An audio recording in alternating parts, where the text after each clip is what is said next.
The bitter pill that I had to swallow was understanding how algorithms translate into money. What's one task AI has already 10x in your life? I code a lot faster right now. Use AI or if you use NLP, natural language processing, to understand the patterns between what the RM communicated with the customer. So if you augment that type of analysis with the time series analysis or that you see from data patterns, you are at a much better place of uncovering behavior or behavioral insights. The insights that we've had, whenever you actually write a recommendation engine or a model or a predictive model, the thing is, when we now work in tandem with the behavioral scientist, we are able to see that just reaching out to customers with bare basic information, if I can call it that, actually has a multiplier effect. Good day, everyone. I'm here with a special guest from Nairobi, Kenya. So it's one part of the world that I would like to explore also about the AI adoption and AI transformation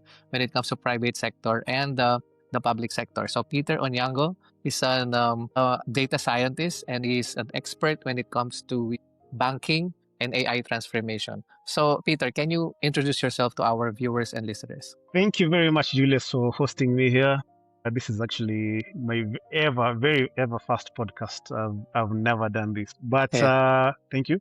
My name is Peter Onyango, but I am in banking and I do study artificial intelligence right now at the University of Liverpool in the United Kingdom. Okay.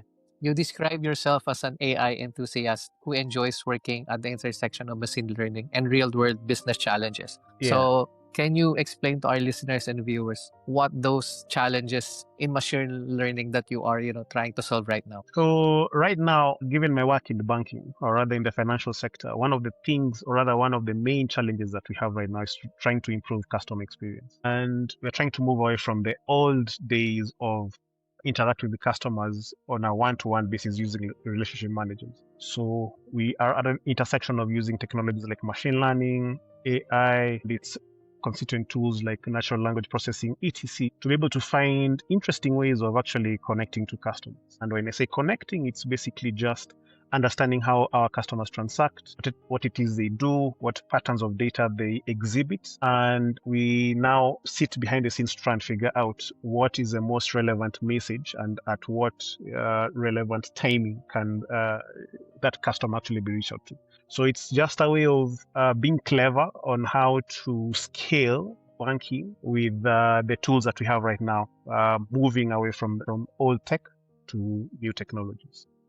Okay, so you already described that you're moving away from old tech to the new tech. Okay, which type of technology are you implementing now in your current customer acquisition or customer service platform? So right now we work closely with a behavioral scientist. So what that basically means is using machine learning, we create predictions, if you will, of what a customer is likely to do. And the behavioral scientist is now tasked with finding out the contextually appropriate ways of reaching out to a client. What that means is we try to not over message a client. We try to not bombard them with, how will I call it? When you use a recommendation engine and you have quite a number of predictions, so we try and make sure that we prioritize the type of predictions or rather the insights that actually reach out to clients. So it's a dance, it's an intersection, not necessarily steeped in technology, but we try and use not other techniques that go into understanding customer behavior better and well, so that we can reach out to customers. Yeah. So based on your journey of this transition from going from old tech to the new tech, what types of behavior that surprised you when you found out when working with the behavioral scientist? What types of customers that your company or those people who are in Nairobi, Kenya are, surprised you when it comes to behavioral patterns? So one of the things that I've come to realize predominant in the old ways of banking is we assume that customers know what products we have, right? And the insights that we've had, whenever you actually write a recommendation engine or a model or a predictive model, as if you will, the thing is, when we now work in tandem with the behavioral scientist, we are able to see that just reaching out to customers with bare basic information, if I can call it that, actually has a multiplier effect on customers interacting with you and your platform. So it's not necessarily the heavy mathematics and the heavy statistics that actually gets you over the line. It's using that heavy Mhm. mathematics and heavy statistics to now get back or rather uncover the basics of what customer relationship is. So yes, you could have a very nice model, a logistic regression model, or whatever it is, XGBoost that has the best metric ever. But if you actually now use that to improve business outcome, and improving business outcome is basically reaching out to customer, just making sure that every touch point in their life has been noted, you have a very high chance of multiplying them interacting with you as compared to you interacting with them. Okay. Okay. So many data scientists focus purely on technical excellence. So you're deeply interested in workplace dynamics and decision making. Where did that curiosity come from? It actually came from a project that I had been handling. Again, if you remember, I just mentioned the word assumption. So as data scientists, we are taught to assume, or rather to prove or disprove theories or hypotheses. But the one thing that nobody ever teaches you is how humans actually interact with this technology that you are putting across their face. So yes, Mhm. you have built a very nice model, Okay. a very nice system that does everything that it was supposed to do. But the one thing that you overlooked was actually interacting with the human being who's supposed to use this tool. And the one thing I've come to see is that this human being comes to this chain at the tail end after this system is already live. Yes, I know we say we have technical terms like user acceptance testing and so forth and so forth. But if you think about it, UATs are usually done on a subset of people or of individuals. Not everybody who's going to use that tool actually has a view of what is being built. So it was very interesting when trying to increase the adoption of this particular system that we were working with. There was quite a lot of resistance from my colleagues and us in my department and vice versa, because we could not really understand why they were not seeing the advantage of what it is we are bringing to them. But that now Uh-huh. made me now understand there's a whole regard to change management that we do not understand, or rather we do not know. I was very very interested in how then the interaction between technology and humans actually plays out, and with that, that's how I have now come to the intersection of now trying to make sure that there's quite a lot of adoption behind tech. So I become a tech evangelist, if you will. Yeah. So since you are doing your masters now, can you describe what is your research about, or what is your dissertation or case study in your master's degree right now? Yeah, so I'm yet to do my dissertation, but one of the ideas that I have that going to toy with is how to use agentic AI to improve customer experience. And why I'm saying that, if you look at it from a scalability perspective, mostly with the number of customers and the number of staff members who actually take care of customers, staff members being relationship managers, what we see is that the ratio is tilted to one side, right? There's an imbalance in the ratio. So the only way we can try and figure that out, or solve for that, is try to augment or supplement the relationship manager with a tool beside him.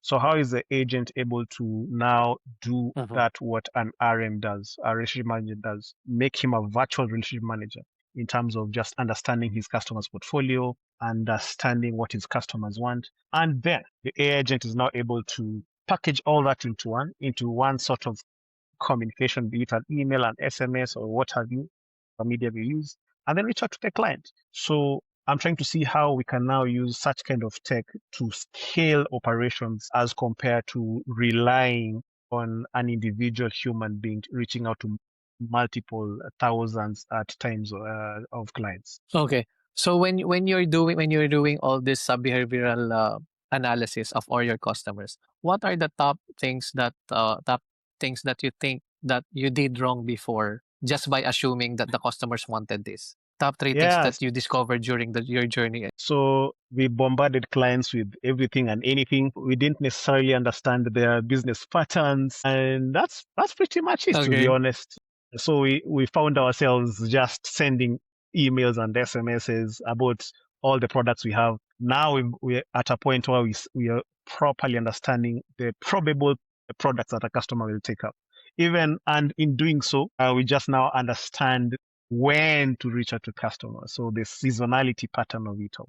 So those are the only Okay. two things that, to be honest, we Really? found. Okay. So yeah, Yeah, yeah. I'm interested in that. So how do you predict now the behavioral patterns based on the season? Yeah, so same old techniques. You still have to use the same old time series analysis, but in time series analysis, that is not the technical bit.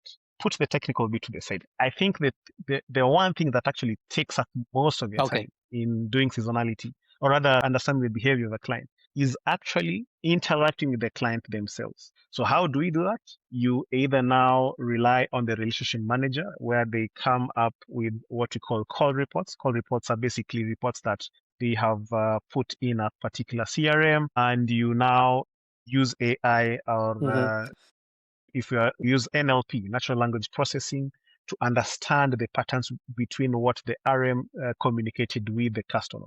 So if you augment that type of analysis with the time series analysis, or that you see from data patterns, you are at a much better place of uncovering behavior or behavioral insights about your customer. Okay, that's good. So have you already implemented this in your organization now? These Yeah, yeah. new systems that you have uncovered. Yes, yes, yes. We have, though some of them are still work in progress. I may not necessarily be at liberty to speak about all of them, but we are in the process of Yeah, implementing yeah.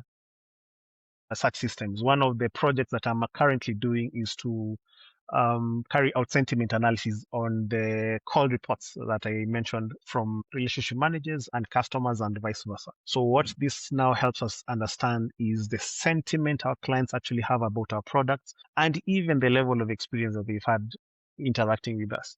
So it now again removes that assumption that I mentioned. The assumption that comes in, or rather the bias that is introduced when you only look at the data transactional patterns. But now you actually understand the customer from what it is they say, from may not necessarily be, but at least you have a view of what the customer said when they had that interaction with somebody on our team. And so this one thing that I already discussed with you before our recording, that about the AI adoption in Kenya as a whole.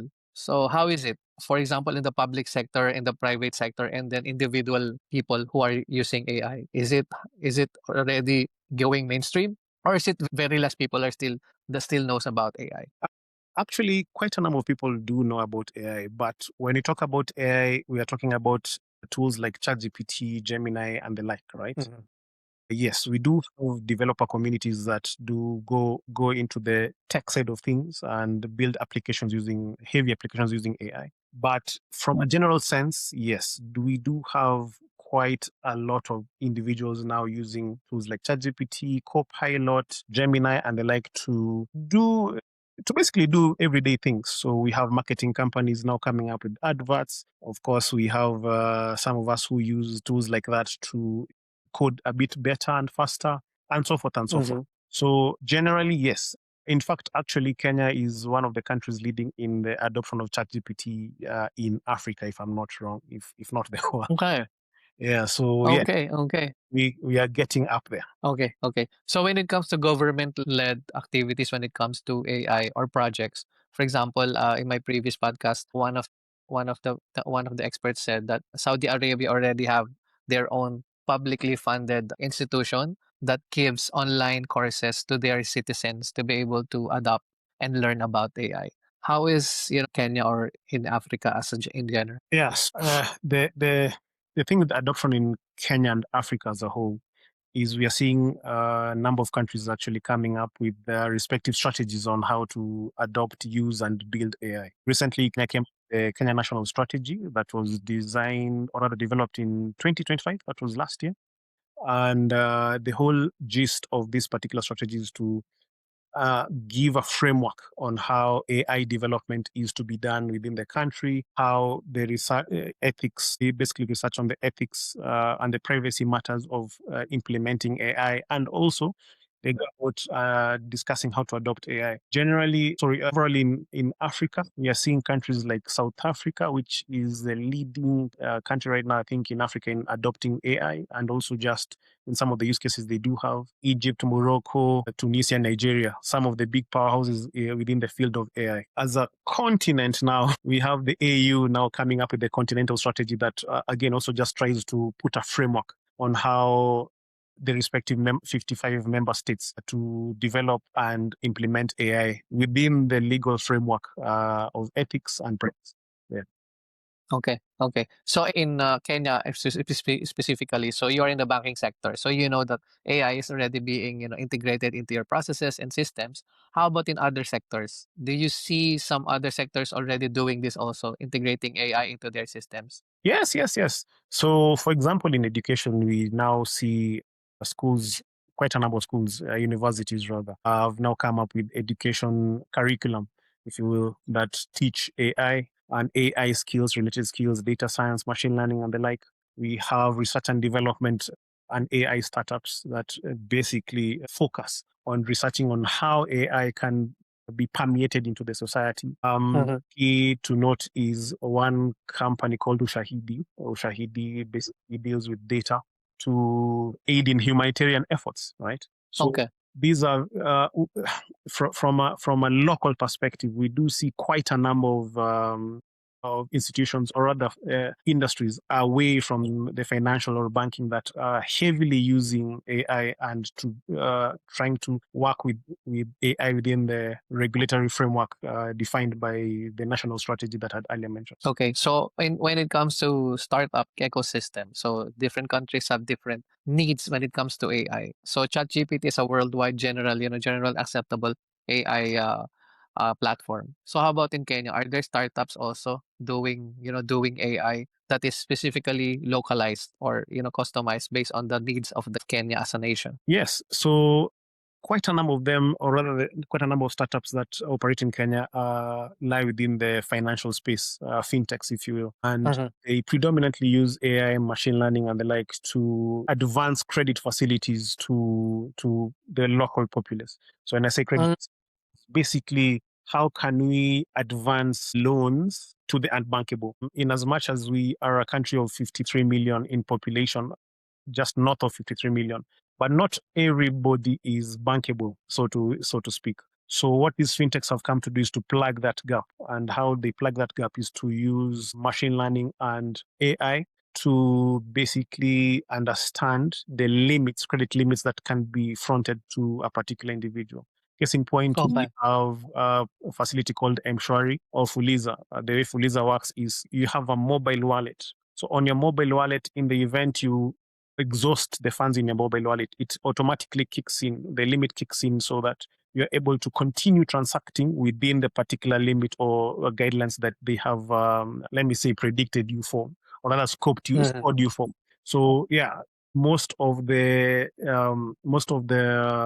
startups in Kenya lie within that financial space. Okay. Since you are in a banking industry, you work in a bank, so bank has the resources or the finances to be able to start this type of projects. What do you think are the challenges of the other companies when it comes to AI transformation in their organizations in Kenya, basically? Yeah, so one of the things that may actually hamper us is the cost of infrastructure. In as much as yeah, there are quite a number of initiatives that are being led by the government. So as an example, the government has a project to lay 100,000 kilometers of fiber optic cable by 2027. But that being said, we do know how the computing AI is very, very intense. So you have to run up costs in terms of accessing services like AWS, data centers, and the like.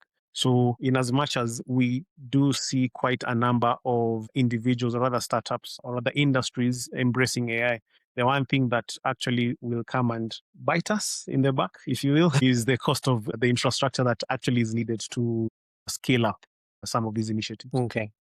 Okay. Okay. So having said that, the when it comes to in AI transformation, it costs a lot of money. In your company, how do you measure the ROI now? So since you have this behavioral scientist, they have already made a model for the framework, how to understand your customers very well. how to give them all this information during the season, off the season, and all those other, behavior patterns that your customers have. So what do you think about that? Yeah, so that's a very good question. It lies in the intersection of business and technology. So it all boils down still to the KPIs that have been set, the key performance indicators. And the key performance indicators is not necessarily on how many models you built, but it's built on around measuring the impact or the customer impact that we have. So for example, how many interactions have we had? And when we measure the number of interactions, how now does that translate into the balance sheet, right? Have we interacted to X number of customers? And out of those customers, have they been able to transact, right? And from that, it also now boils down to the financial metrics. So you have to have a mix of both, a mix of the technical in terms of what you're measuring, what you're doing, and also on the financial bit or side of things, because at the end of the day, businesses exist to make money. So yes, you will have the best models and what have you, but if it's not making money downstream, then yeah, you're not necessarily being impactful with your particular innovation. Based on the projects that you have now, for example, the first few rollouts, do you think, were you able to get some customers to go on board with certain products or packages that you are offering now? Yes, yes, yes. So what we see is the product recommendation engine that we have built is actually doing very, very well. Again, as I said earlier, the major assumption that we had when onboarding some of these clients is that they understand how the nature of banking and banking products. But now, when you sit behind the scenes and analyze their transactional patterns and recommend a product to them, that bridge of recommending that product and notifying them, or rather nudging them, as my behavioral scientist colleague will say, nudging them to take up that product actually works wonders. So it does not necessarily have to be very, very technical, but that technical piece of analyzing and recommending a product based off what we think the customer will take up actually has had a positive effect on customers interacting and transacting with us. What is the behavioral metric that your behavioral scientists are using, or the variables to be able to see, for example, some of the variables that you have, maybe one or two or three variables that you saw that they are measuring based on the algorithms or the technology that you are using? Yeah, so one of the most glaring ones that I've seen is borrowed from the product world, monthly average users, daily average users. So when you look at that, the rate of customer inactivity. So when you look at all these metrics in tandem, or rather in togetherness, we're able to see from the point we interacted with the client, right? Or rather, we have initiated that interaction with the client. How has their average use of our products and channels been? Has it increased? Has it dipped? Have they at least done one transaction with us? Are they leaning towards inactivity, dormancy, and or if you will, activity, right? Which is the better of it all. So the whole idea of it is just, in a nutshell, if I was just to put all that into one, the behavioral scientist is more interested in knowing whether the customer is active or not active. From that particular point, of course, the other engagements do kick in and take over. Did you also analyze the time when they are logging in, which time of the day? Yeah, Most men will log in more, for example, in the morning. Most women will log in between, office hours, those things. Have you analyzed that? yes, yes, yes. That was actually one very interesting project we did. And what that helped us understand was when was the appropriate time to send messages to clients. So again, as I say, one of the things we do a lot is making assumptions. So of course, we used to bombard clients with blasts at a particular time of the day.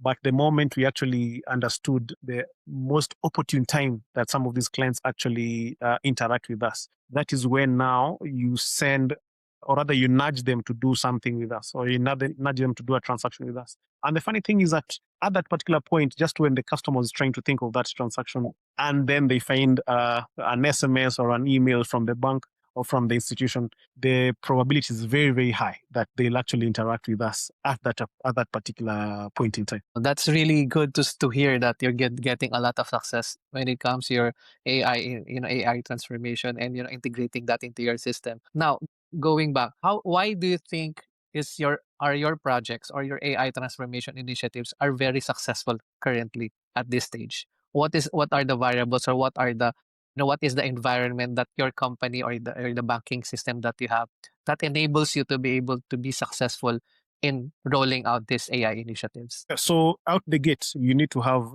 a leadership buy-in. You cannot necessarily just implement a project just because you learned about a particular model, but you have to make that ideology as simple as possible for a layman to understand. And when you talk about the top leadership, I'm not saying they do not necessarily understand what goes on behind the scenes, but you have to make it very easy for them to understand how this particular project will impact the bottom line. So once you have that top level buy-in or leadership buy-in, it's very easy for you to now cascade the impact of the, or rather the project itself, to whoever you need to implement it to. So one of the things, again, if you actually now remove employees and colleagues out of the equation and reach out directly to the client, you actually have a much easier time getting the impact, or rather assessing the impact of your experiments. And why I'm saying so is you yeah, when you try and go through a third party, if you will, to reach out to the client, you get some friction whereby somebody will come and say, I do not necessarily understand this particular insight because I understand my customer better than what you're trying to put across. Is if you actually go to the client directly, the rate of adoption of your particular metric or initiative will be higher than if you do not necessarily go through a third party, if you will. Okay. So you said that leaders don't need to understand algorithms but must understand the implications, right? So what does understanding implications actually look like in your perspective in practice? So understanding implications is one, understanding the finances. The bitter pill that I had to swallow was understanding how algorithms translate into money. I'll just put that out there. Yes, you actually have to understand how to translate your particular metric, initiative, algorithm, what have you, into the ROI. What is the return of investment in me taking up this particular project, right? Over and above that, yeah, I think that's pretty much it, actually. You actually just need to understand the money. Just No.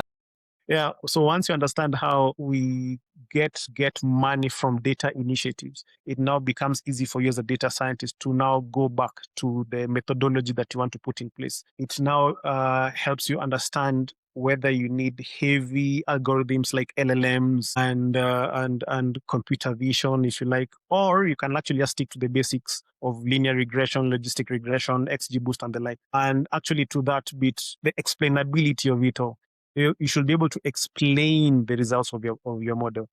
Nobody understands how these models work apart from us who are technically trained. Yes, we understand we need to optimize the metrics, the hyperparameters, and what have you. That's fine. But the layman does not necessarily understand what linear regression or logistic regression and Yes, respective correct. assumptions hold. So you have to understand that from a business perspective, put it in English, if you will, lay English, if you will, and that now makes your work easier in trying to have people adopt your initiatives. Okay. Can you describe also AI's transformation as a sense-making challenge? So can you unpack the idea for leaders listening today? What is the sense-making challenge? So can you unpack this idea for leaders who are listening today? I mean, can you elaborate on that? What is sense-making challenge? Yeah, so the whole idea about sense making is how do leaders understand what and AI initiatives are, right? Yes, everybody talks about AI, it's the new buzzword right now, but AI is a whole ecosystem of things that does not necessarily is not necessarily limited to tech like ChatGPT and the like. So the whole idea is for leaders to understand the impact of these technologies to their bottom line. So it's for them to understand the nature of business that, of course, they understand the nature of business that they want to run, but now they have to incorporate that with the vision of the company. So how do we incorporate the vision of the company with what technology we have for the day and marry those two to be able to evangelize what it is, whatever roadmap that we'll have to be able to take advantage of the AI technologies that we have. So it's not necessarily a matter of them pushing down AI down your throat, but it's a matter of them understanding how AI and its respective tools tie into the vision of the company and of the business itself, into taking us to the next level. Anchoring into that. So, for example, if you are advising a CEO in Nairobi right now launching their first AI initiative, what are the three conversations they must have before deploying anything? Change management is very, very, very key. And in that change management, it boils down into this. Him and his top leaders, him or her and his top leaders, have to understand what AI and what AI can do for them. It is very, very important to have change agents or change champions who will now help him and help the CEO evangelize the message out there on what AI is to his respective individuals downstream. And three, it is very important to have employee buy-in. It is very easy for a CEO to actually just cascade the vision and say, this is the direction we are in. But one thing that actually aids in adoption, or rather faster adoption or scalable adoption, if you will, is if there is employee buy-in into some of the technical initiatives that we have. And that being said, that enables every single individual employee to have a say in the nature of work, or rather the proposed nature of work. So that also reduces friction in the adoption of AI and the respective AI tools. So those are some of the things that I would actually recommend to a CEO. Understand AI and what it can do. Don't just cascade it down. Have change champions all over the place, and ensure, mostly and importantly, have your employees buy into initiative. Yeah, so you already mentioned about the employees buy in, but the problem with that, there must be some psychological safety, right? Because psychological safety plays a role in adoption. So this is already the buzzword in AI now. So how does fear of job loss or of being wrong or being misreplaced silently kill AI initiatives? For example, in your organization now, when you are just implementing in some systems, do some of you or do some of the employees already thinking, okay, maybe in the next projects, they will use AI to replace me doing all these repetitive tasks that AI can do better in less. Yeah, definitely. I like that you say psychological safety is a new buzzword, and fully so. Yeah, Change is always hard, and if not managed well, it will spell the doom, or the doom of your project. But if managed pretty well, it will actually spell the success of your project. So being psychologically safe is not something you just say and everybody magically just becomes psychologically safe. correct. You actually have Yes, towards it. You, in as much as, yes, I understand that it may be very, very hard to have individual employee buy-in, but it is more costly to not have their buy-in, because now you have instances of sabotage, instances of psychological unsafety, as you said, and so forth. So it is for us who are in positions of evangelizing AI and their respective tools to be able to help guide that particular change and dissolve it into ways that is easy for people to understand the nature of what it is we're trying to propose and how it will augment and not replace them, right? So it's, again, change is very, very, very hard. If I was to come and tell you that I'm moving you out of your house right now, without necessarily telling you that I'm moving you into, of course, you'll be up in arms. But if I actually explain to you why we are moving into a bigger house and so forth and so forth, it will be very easy for everybody down the line. They go top down or bottom up to embrace AI change and psychological. so from your experience currently, so how is AI adoption in Kenya different from what we see in the US or Europe or the rest of the world? So the one thing that I see that, let me say, we are trying to do is, when you look at US and Europe and some of these countries out there, they start embracing AI at a very young age. You can imagine countries like China, Japan, and the like, right? Whereby they start experimenting with AI from a very young age when still in primary school. Over here, we are yet to embrace such kind of systems in our education, right? Though, as I had mentioned earlier, we do have curriculum in tertiary institutions, universities, colleges, and the like. But what these other countries do different is that they start educating their populace very early on, at the onset of their lives, compared to us. Now, when you put that into context, by the time we catch up to that particular race, these countries already have years of experience over us. So by the time we start evangelizing what AI and AI, what it can do, somebody already has 10, 20 years of education on the same. So clearly, we won't necessarily be at par in terms of adopting such kind of tech when you compare that with other countries. So since you're in the banking sector, so in the Kenyan banking sector specifically, where do you see the most realistic opportunities for AI over the next maybe 5 years? Customer experience. I know right now we do use AI to improve for fraud detection, credit scoring, and the like. But customer experience is going to be a heavy game changer for us. And why I'm saying so, we have quite a number of people who are banked by quite a number of banking institutions. Now, all these banks are providing quite literally the exact same product. A current account is a current account. A savings account is a savings account, whether you go from bank A to bank B or whether you go to bank B or bank C. But the determining factor will be into how bank uses AI to now improve how customers interact with them. So customer experience for me is going to be a game changer for banks in the next 5 years. Do you think it's risky for African organizations to copy Western strategies without adapting them to the local context in Kenya or anywhere in Africa? And to that, we talk about bias. So when we talk about bias, we don't necessarily understand how some of these models or initiatives were built. And even so, if they were built, we don't necessarily don't understand what went in the framework of building LLMs and the respective technologies, chatbots, ChatGPTs, and the like. So, of course, some of the data that is used to feed into these systems is biased towards the person who's actually building it. And when they do that, they do not necessarily understand our local use cases or rather local instances and nuances. So there is cause for Africans and Africa at a whole to now start coming up with AI that is centered around our local nuances because we understand Africa better than anybody else. And to be honest, AI understands their local context better than them. So if we do that, we remove instances of bias and instances of where ethics might have been infringed on when developing some of these tools. Okay. So currently, you already discussed this a while ago. So, for example, how can leaders in Africa build credibility around AI when the resources and then the technical expertise are very limited, right? Well, that's a very interesting question.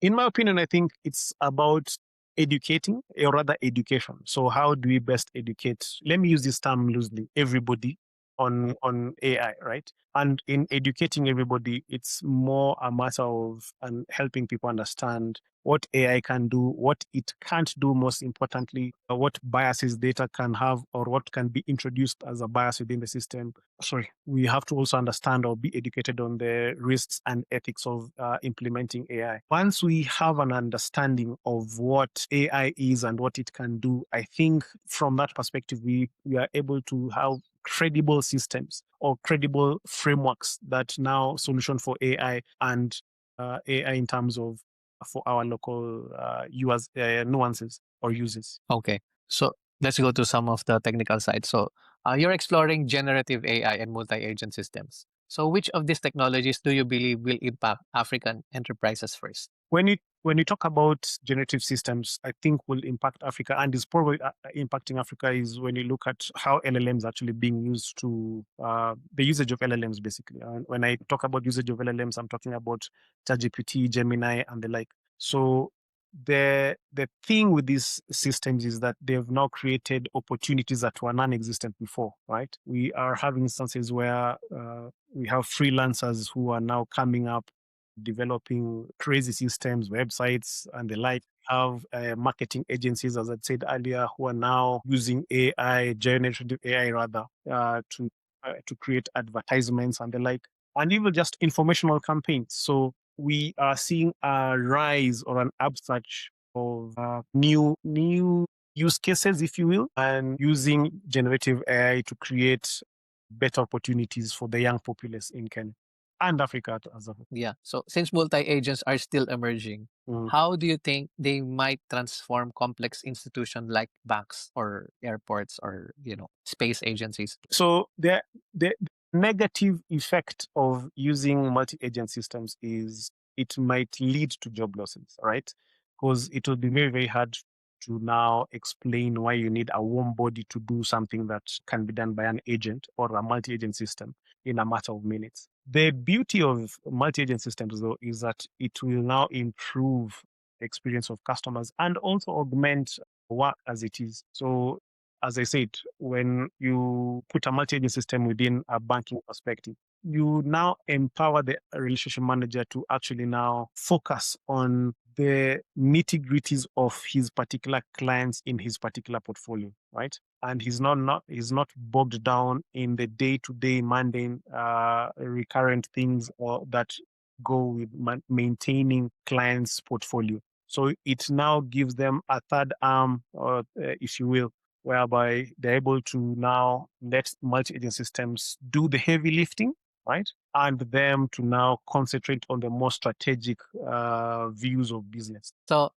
since Africa now is more on the consumer, AI built consumer agents, could Africa become a testing ground for any innovative AI use cases rather than just a consumer of AI built elsewhere? Definitely, we are actually seeing instances of where we are leading in cases of research and development, right? Mostly using natural language processing to understand, or rather, creating initiatives around local data sets and local language, right? So we are not necessarily being a consumer as it is right now, but we are seeing a shift whereby research institutions, universities, and the like are now using different technologies to do research in natural language processing, computer vision, in medicine, and the like. Yeah, at some point, the tide will shift, whereby we'll now start seeing more innovative use cases coming out of Africa as compared to just ingesting what has been brought to it. Okay. So if adoption in Africa succeeds, it will look like in 10 years? That's a very interesting question. I think quite a number of industries will actually transform. Um, the the instances of some of the things that we actually are struggling with right now, interacting with customers or education and the like, will actually now cease, not necessarily cease, but will trickle down to a bare minimum. What that means is we'll start seeing new types of jobs coming up. We'll have roboticists, we'll have natural language researchers, we'll have multi-agent system developers and the like.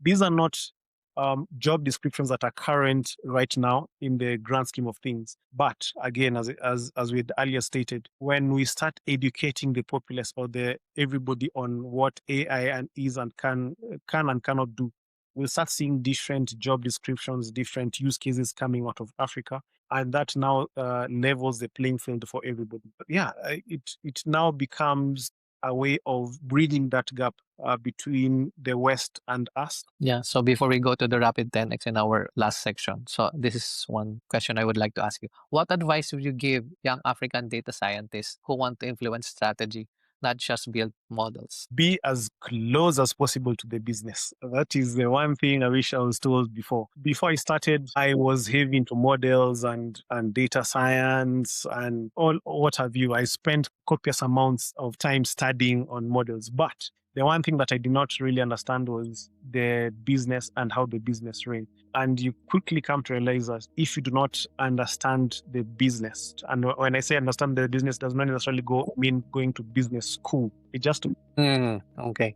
what it is the organization offers and does, right? Once you get close to the problem statement, understand how to track progress, measure ROI, understand financials even, you'll be able to make quite some impact with your data science models downstream as compared to just coding on your laptop and calling it a day. Okay. That's a very nice, very nice advice to the youngsters. Okay, so we're going to our last round now. So this is the fire fast question. So these are 10 questions I'm going to ask you personally about AI.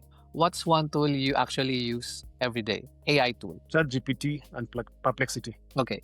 So what's one task AI has already 10x in your life? I code a lot faster right now. Okay. Yeah. So what's one human skill AI can never replace? Empathy. There is no way AI is going to replace empathy. So if you can automate one annoying thing forever, what would it be? Elon Musk has already done it. Driving. I would automate driving immediately. I wish to meet Musk and congratulate him on the good job well done. So what's the biggest misconception about AI, right? That it will kill the creativity, while in essence it's actually augmenting and improving creativity. What advice would you give someone who wants to become 10x of himself or herself starting today? Just start. Do it scared. You never know where you'll end up. Just start. Do whatever it is you can. Yeah. What would you tell your younger self about the future? Be very courageous and be bold in your ambitions. Just do that. Be bold and courageous. Okay. So what's one book or resource that shaped your thinking about AI or innovation? That was Super Intelligence by Nick Bostrom. It helped me understand the connection between humans and artificial intelligence. Okay. So if you had to bet on one AI trend that will be massive in 3 years, what is it? Agentic AI. Agentic AI is going to change industries. Nobody can tell me anything else. So in one sentence, what does 10x mean to you personally? Wow. 10x is basically just being bold in your vision, in your strategy, in whatever, in who you are as a person. As I say this, it's something that I'm still trying to understand, I'm trying to embrace, but it means that you also have the courage to just do hard things and do them well. You may not necessarily succeed in them, but embrace the failure. And in embracing the failure, at least you'll have done something as compared to not doing anything. Okay, that's a very good ending. So that was the rapid 10x round. It's so nice. So if our viewers or listeners wanted to keep in touch with you, how do they connect with you? Hey, please reach out on LinkedIn, Peter Onyango, on Instagram at PS Onyango. Send me an email at psonyango@gmail.com. Reach me on any of those platforms. I'll definitely reach out. Thank you very much. Okay, so all right. Thank you for watching 10x AI. Remember, the future doesn't belong to AI. It belongs to the people who use it. So see you next episode.